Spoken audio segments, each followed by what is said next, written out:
estar com esta missão de compartilhar com os irmãos esta noite sobre as maravilhas que Deus tem feito em nossas vidas. É uma grande honra estar incumbido com esta missão. A minha esposa falou que a última palavra seria a minha, e eu concordo com ela. A última palavra é a minha, eu vou dizer sim, senhora. É brincadeira, irmãos, eu já combinei com ela que eu vou deixar ela mandar em algumas ocasiões, quando eu não estiver em casa. Quando eu não estiver em casa, eu deixo ela mandar. Vou mandar nos meninos, ela faz o que ela quiser, mas quando eu chego em casa, ela tem que passar a palavra para mim, a autoridade para mim. Está combinado assim, né? Irmãos, na realidade, esse projeto que Deus criou, chamado família, ele é um projeto que nós muitas vezes temos visto ser atacado, temos visto que existe uma força muito grande tentando anular esse projeto de Deus que é a família. Mas nós sabemos que toda investida feita pelo inimigo de nossas almas para destruir a família, esse esforço ele acaba sendo um tiro que sai pela culatra. Haja vista o que nós temos visto a cada dia, os projetos entre aspas, que tem sido oferecido à sociedade. Nós queremos, inclusive, fazer algumas considerações com relação a este projeto chamado família. Inclusive, teve um cidadão que esteve outro dia aqui e ele falou que a família não é tudo e ao mesmo tempo não é nada. Eu só posso entender que esse cidadão ele foi muito infeliz na sua colocação, porque um projeto que foi criado pelo Deus eterno, pelo Deus que criou todas as coisas, lógico que essa afirmação ela só pode ser aplicada em algum ajuntamento, mas nunca na família cristã, porque existem alguns ajuntamentos que nem pode ser chamado de família, né? Nem pode ser chamado de família, que pode até ser, a gente pode até admitir que essa afirmação pode ser colocada, mas na família cristã nunca, jamais, porque nós sabemos que Deus tem um propósito muito grande através da família, que é alcançar este mundo perdido, que é evangelizar todo o mundo. Irmãos, eu queria compartilhar com os irmãos uma leitura da palavra de Deus que se encontra em Lucas, no capítulo 3,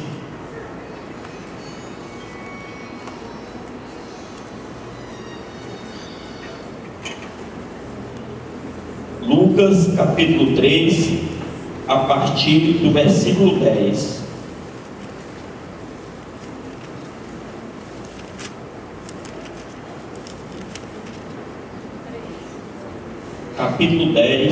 Capítulo 13 de Lucas, 13. Lucas capítulo 13, a partir do versículo 10. Está chegando aí atrás, irmão? Ó. Beleza. Irmãos, antes de fazer essa leitura, eu queria. Eu li um livro que fala sobre família, e o autor do livro ele colocou um pensamento, né? Definiu um pensamento sobre o lar, e ele disse que o lar é o reino do pai, o mundo da mãe e o paraíso dos filhos. Eu gostei dessa colocação, dessa expressão, porque na realidade, na família, existem os papéis, e nós sabemos que Deus definiu isso bem claro na sua palavra, porque os maridos, né, os homens, eles são colocados por Deus como cabeça do lar, e a mãe, a esposa, ela é uma auxiliadora, então cada um com o seu papel. E com certeza, se nós observarmos os ensinamentos da palavra de Deus, logicamente os nossos filhos, eles vão estar como que no paraíso, e aí eles têm os papéis dele também para exercer. Os filhos têm o seu papel, que é honrar o pai e a mãe, que é obedecer, é seguir os ensinamentos. Então essa era a consideração que eu tinha que fazer com relação à família, o lar cristão. Vamos ler o texto que diz assim: ora, ensinava Jesus no sábado numa das sinagogas, e veio ali uma mulher possessa de um espírito de enfermidade, havia já 18 anos. Andava ela encurvada, sem de modo algum poder endireitar-se. Vendo-a Jesus, chamou-a e disse-lhe: mulher, estás livre da tua enfermidade. E impondo-lhe as mãos, ela imediatamente se endireitou e dava glória a Deus. Vamos ler até aí por enquanto. Oremos. Santo e amado Deus, Pai de infinita misericórdia, neste momento, Senhor, nós contamos com a Tua bênção, contamos, ó Deus, com o Teu amor, com a Tua misericórdia, que o Senhor sempre tem dispensado para cada um de nós. Nós te agradecemos, Senhor, pelo que se passou até agora. Até aqui o Senhor tem nos ajudado, o Senhor tem nos dado a vitória, e nós, ó Deus, queremos continuar te louvando, queremos continuar, ó Deus, a cada dia mais rendidos aos teus pés. Fica conosco e nos dá entendimento, ó Deus, da tua palavra. Nós te pedimos e agradecemos hoje para todos sempre, no teu santo nome. Amém. Irmãos, a palavra de Deus, ela fala que muitas são as aflições dos justos, mas o Senhor de todas os livrará.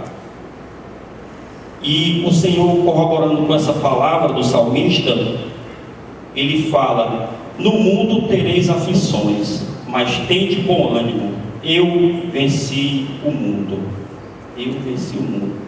Então nós, em outra passagem, Jesus falou que nos enviaria como ovelhas ao meio de lobos. Agora os irmãos imaginem ovelha no meio de lobos.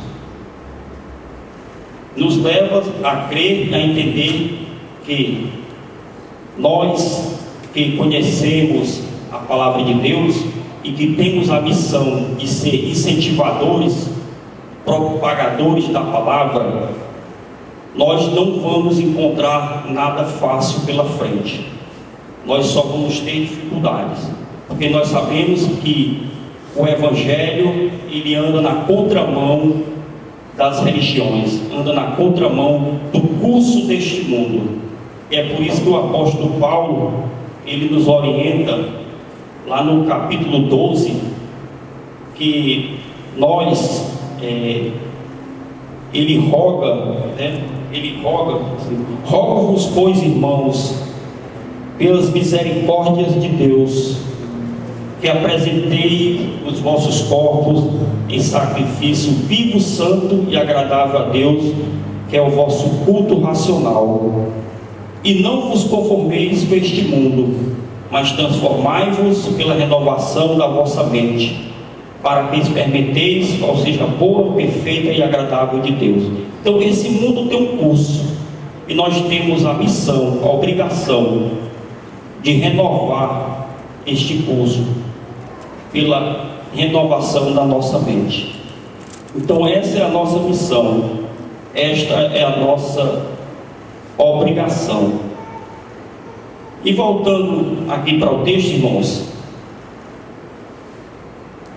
o texto ele diz que em um dia de sábado Jesus estava ensinando numa sinagoga, em um dia de sábado, e veio ali uma mulher possessa de um espírito de enfermidade, e aquela mulher estava ali na presença de Jesus. E quando Jesus a viu, ele logicamente se compadeceu da situação daquela mulher. Aquela mulher já havia 18 anos que ela estava naquela situação. 18 anos ela vivia encurvada, sem poder se endireitar. E quando Jesus chamou aquela mulher e que se aproximou dela, e ela se aproximou dele, ele impôs as mãos e disse para ela: mulher, tu estás livre da tua enfermidade. Tu estás livre da tua enfermidade. Irmãos, quando eu olho para esse texto, eu fico imaginando aquela mulher, ela com toda aquela debilidade, com toda aquela dificuldade, mas ela estava no lugar certo. Ela estava no lugar certo. Ela estava no lugar que Jesus estava. Aí eu faço uma aplicação para nós. Nós também temos muitas dificuldades, muitas debilidades. Muitas vezes nós somos afrontados, nos deparamos com muitas dificuldades nas nossas vidas, e que às vezes nos dá até vontade de desanimar, nos dá um desânimo. Mas quando a gente olha para esse texto, a gente vê, a gente entende, a gente aprende que aquela mulher, mesmo estando com todas aquelas dificuldades, ela não deixou de procurar a solução para o problema dela. Ela não desanimou, ela estava naquele local, porque ela entendia que naquele local ela poderia ter uma transformação da sua situação. Naquele momento ela se encontrou com Jesus, e Jesus a libertou da sua enfermidade. Aí eu pergunto para os irmãos: quanto dos irmãos esta noite chegou aqui com um problema, com uma dificuldade, com uma debilidade? Eu não estou comparando a enfermidade que aquela mulher tinha, mas muitas vezes nós somos acometidos de algumas dificuldades, em algumas situações que nos deixa encurvado. Às vezes nós nos encurvamos diante de muitas situações, um problema de família, um problema de vício na família, um problema no trabalho, um problema no colégio, na faculdade, na vizinhança, problema com o marido, um problema com a esposa. E muitas vezes esses problemas do dia a dia nos deixam encurvados diante da situação. Mas esse texto aqui, ele nos mostra que Jesus, ele é capaz de reverter toda e qualquer situação em que nós nos encontrarmos. Então, quando nós formos acometidos de alguma dificuldade, alguma debilidade, nós não temos que desanimar. Porque Jesus disse: no mundo tereis aflições, mas tende bom ânimo, eu venci o mundo. Então nós estamos nesse contexto em que o mundo nos sufoca, mas nós temos que ter a certeza de que o Senhor, Ele nos prometeu na sua palavra que de todas as aflições Ele nos livrará. Essa é a primeira parte do texto que nós lemos. Então, a partir daquele momento, quando aquela mulher teve aquele encontro com Jesus e que Ele a libertou da sua enfermidade, a Bíblia diz que ela glorificou a Deus. Ela glorificou a Deus. Isso quer dizer que aquele problema era muito grande e que a impedia de glorificar a Deus. E muitas vezes nós passamos por aflições, mas é como os irmãos da Assembleia, que gostam muito de usar esse termo, passamos por muitos estreitos e às vezes tira até o nosso couro. Então, esses problemas, essas situações, muitas vezes, elas impedem que nós glorifiquemos a Deus, impedem que nós nos alegremos na presença de Deus. Mas o Senhor está dizendo aqui nesta palavra, como Ele disse para aquela mulher naquele dia: tu estás livre da tua enfermidade. A enfermidade aqui, irmãos, pode ser um desemprego, pode ser uma dívida impagável, humanamente falando, pode ser um problema de temperamento, pode ser uma discórdia entre um marido e uma mulher, pode ser uma discórdia entre um filho e um pai, pode ser inúmeros problemas que nos deixam encurvados e nos deixam sem condições de glorificar o nome do Senhor. Mas o Senhor disse que se nós confiarmos nele, Ele nos livra de todo e qualquer impedimento que haja, todo impedimento que nos impeça de glorificá-lo. E interessante notarmos que a segunda parte desse texto fala que quando Jesus operou aquele milagre, quando Ele livrou aquela mulher da sua enfermidade, o chefe da sinagoga, indignado de ver que Jesus curava no sábado, disse à multidão: 6 dias há em que se deve trabalhar. Vinde, pois, nesses dias para seres curados, e não no sábado. Disse-lhe, porém, o Senhor: hipócritas, cada um de vós não desprende da manjedoura no sábado o seu boi ou o seu jumento para levá-lo a beber? Por que motivo não se devia livrar deste cativeiro em dia de sábado esta filha de Abraão, a quem Satanás trazia presa há 18 anos? Tendo ele dito estas palavras, todos os seus adversários se envergonharam. Entretanto, o povo se alegrava por todos os gloriosos feitos que Jesus realizava. Irmãos, sempre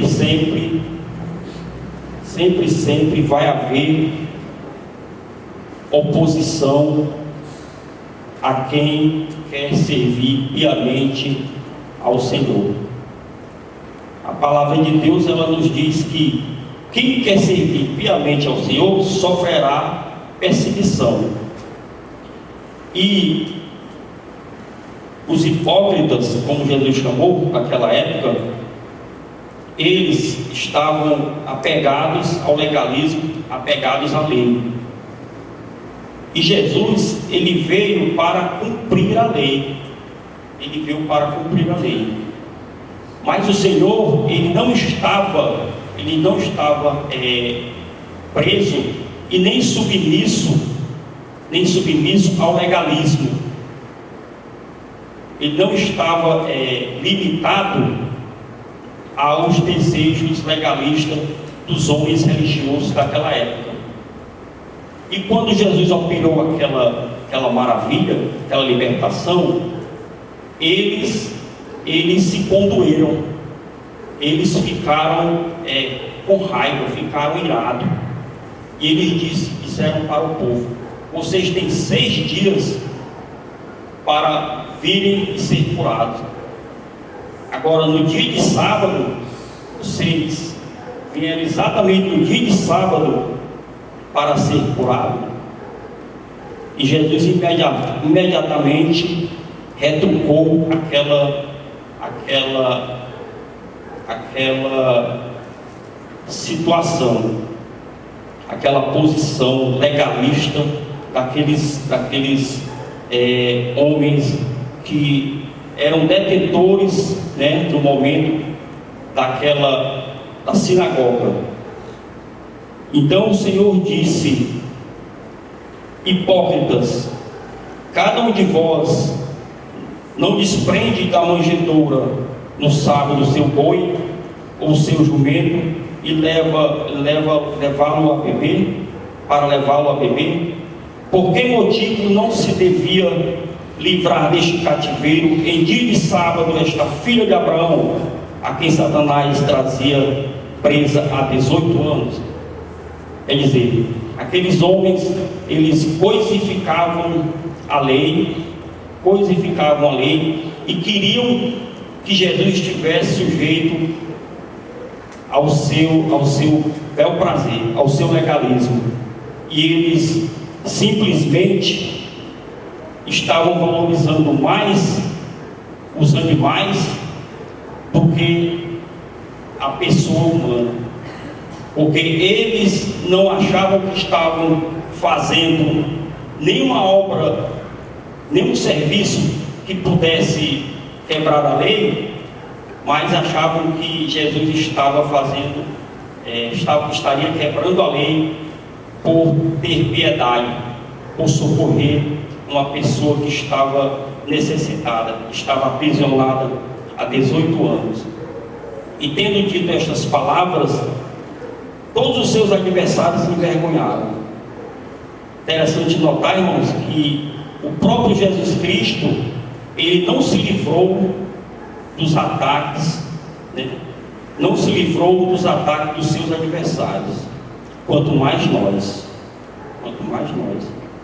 Inclusive a palavra de Deus, ela diz que basta ao servo ser igual ao seu Senhor. Então, se perseguiram ao Rei da Glória, se perseguiram a Jesus, quanto mais a nós. Entretanto, o povo se alegrava por todos os gloriosos feitos que Jesus realizava. Aí os irmãos me perguntam: mas irmão Anselmo, o que é que tem a ver isso com família? O que é que tem a ver isso com família? Eu sempre escutei um ditado do meu pai e da minha mãe, que dizia assim, é um ditado bem antigo, talvez os mais novos aqui nem conheçam. Diz assim: pai, esse cachorro que muito anda, arranja rabujo para si e para seu dono. Para si e para seu dono. E isso é uma grande realidade. Uma grande realidade. Eu não estou querendo aqui dizer que essa situação ela se enquadra aqui nesse texto, mas eu estou querendo dizer o seguinte, que aquela mulher com a sua enfermidade, eu não estou aqui querendo fazer nenhuma inferência, mas eu estou aqui fazendo uma conjectura, sem ferir o texto. Eu acredito que aquela mulher, com a sua enfermidade, com aquela sua debilidade, ela deveria ser um peso muito grande para a sua família. Muito grande para a sua família. Então, quando Jesus a livrou daquela enfermidade, ali ela glorificou a Deus. Ela glorificou a Deus. Então, nós vemos que a missão de Deus é nos libertar. Ele já nos libertou da escravidão do pecado, mas Ele quer nos livrar das debilidades e das dificuldades que nos impedem de glorificar o Seu nome, de nos alegrarmos na presença dEle. Eu estava me lembrando aqui, do Bruno. Estava me lembrando do Bruno, porque nós sempre projetamos o melhor para os nossos filhos. Sempre projetamos o melhor para os nossos filhos. Nós completamos ontem 28 anos de casado. Nós temos 3 filhos e 2 netos. Mas os irmãos não se enganem não.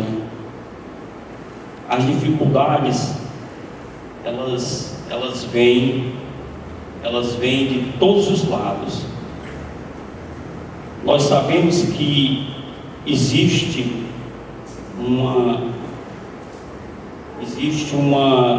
um ataque muito severo sobre as famílias.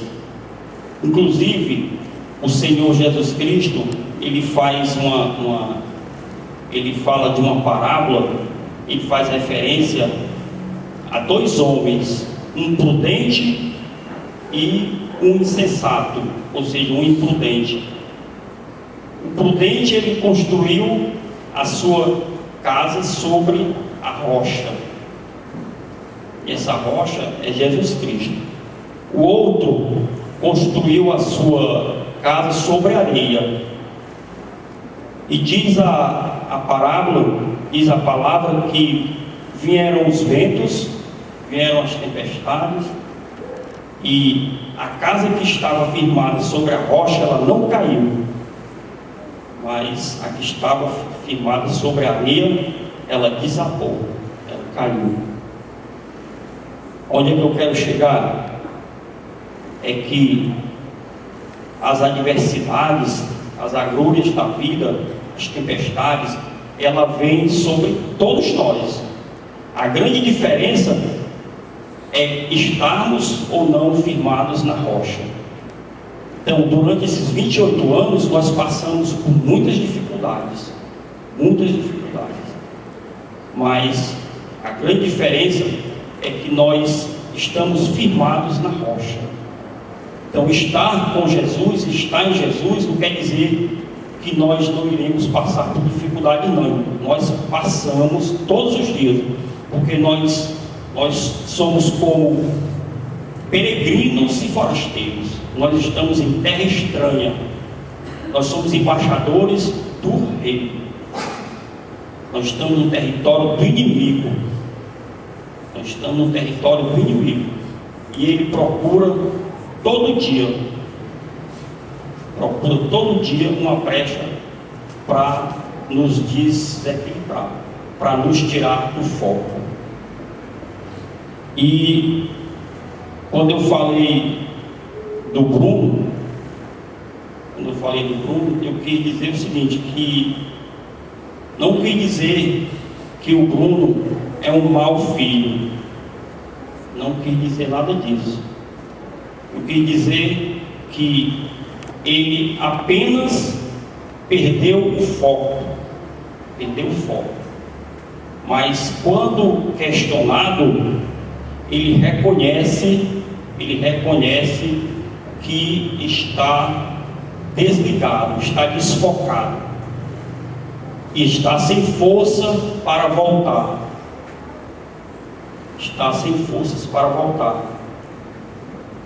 Mas nunca negou a sua fé. Então, eu acredito que ele está prostrado,